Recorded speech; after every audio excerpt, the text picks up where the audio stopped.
Je suis intervenu sur un projet d'aménagement d'une ligne de production, de conditionnement d'ensachage de foin, l'exploitation du mât de l'aqueduc. L'objet traité est la mise en sachet du foin de Cros, qui est un foin aujourd'hui à haute qualité nutritive et qui va être trié manuellement. L'exploitant a eu conscience qu'il y avait quand même un manque à certains moments de productivité et de qualité, et accompagné par la mutualité sociale agricole, il a fait appel à un expert. Donc je suis venu dans un premier temps pour découvrir la situation, où là il a expliqué le process et effectivement son intention de mécaniser les tâches les plus pénibles, autant pour une amélioration des conditions de travail que pour fiabiliser des indicateurs de performance.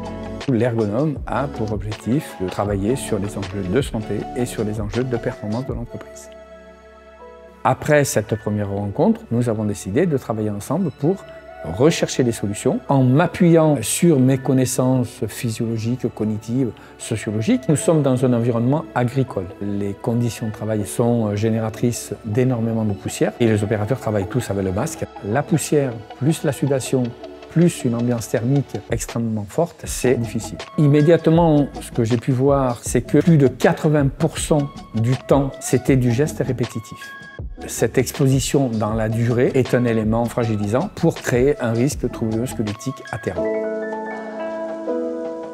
Pour construire le premier diagnostic, je prends des repères sur les choses que je dois mesurer, c'est-à-dire l'angle du bras, le nombre de gestes, la répétitivité, la durée. Je les mets sur un bout de vidéo.